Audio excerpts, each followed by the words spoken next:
అతను ఏమంటాడంటే, ZP chairman గారు వాళ్ళ ఆయన గారు, జెడ్పీ చైర్మన్ గారు లేడీ అయినా కూడా బూతులు మాట్లాడతా రెచ్చగొడితే అట్లా అయింది, వీళ్ళే రాక్షసులని మాట్లాడుతున్నాడు.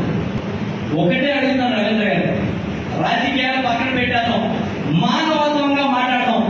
మీరు మీ ఇంట్లో వాళ్ళు కార్యం చెప్తే తాగేతో ఒక 50 మంది మీ కారుని చుట్టుముట్టి ఏమీ చేయని పాపానికి బూతులు తింటూ మీ ఇంట్లో ఆడవాళ్ళని, ఒకటే చెప్తాను, ఏ ఇంట్లో ఆడపిల్లైనా ఒక తండ్రికి పుట్టంగా ఏం చేస్తుంది?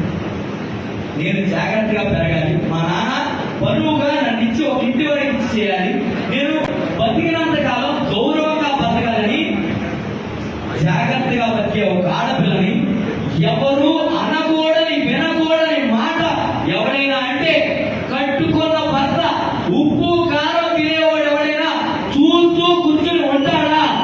నువ్వుంటావా?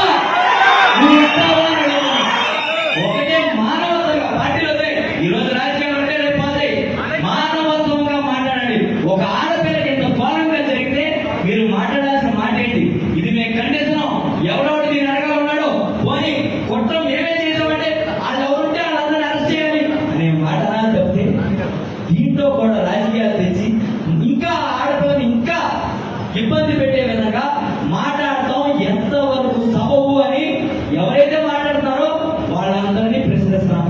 అలాగే ఒకటే చెప్తున్నా, నువ్వు కుంగిపోవాల్సిన అవసరం లేదు. తప్పు చేసిన వాడు కుంగిపోవాలి. తప్పు ఎవడైతే చేశాడో ఆడు కుంగిపోవాల్సిందే, నువ్వు కుంగిపోవాల్సిన అవసరం లేదు. నీ కంట్లో కాలిన ప్రతి కన్నీరికి దేవుడు కాలమే సమాధానం చెప్పుద్ది అని ఈరోజు నీ వెంట ఎంత కుటుంబం ఉంది నాకు తెలియదు. నీ రక్త సంబంధికులు ఎంతమంది నీకు ఫోన్ చేసి నిన్ను ఓదార్చారో నాకు తెలియదు. కానీ ఈ రోజు నీకు ఎట్లా ఇబ్బంది జరిగిందంటే, నేను నైట్ నీ ఇంట్లో చేరిన కుటుంబ సభ్యులు కానీ ఈ రోజు నువ్వు మీటింగ్ పెట్టగానే నీ కోసం ఎక్కడికి రావాలనుకున్నా ఇంత కుటుంబం నీతో ఉంది. మీరు ఎక్కడ భయపడక్కలా, వెన్ను తిరిగి చూపించక్కర్లేదని వీళ్ళే మీ ధైర్యం, వీళ్ళే మీ కుటుంబం అని మీ అందరికీ ఏ రోజు నీకు ఏ కష్టం వచ్చినా నీకు సంతానం ఉన్నారో నాకు తెలియదు, కానీ వాళ్ళందరికీ నీ అంత కాపాడతారో తెలియదు, కానీ నీ కుటుంబమైన మేమందరం కూడా నీకు అభిమానం నువ్వు సంశయంగా రాజకీయాలు చేయి, మమ్మల్ని దాటి నీ దగ్గరికి ఎవరైనా రావాలని తెలియజేస్తాం.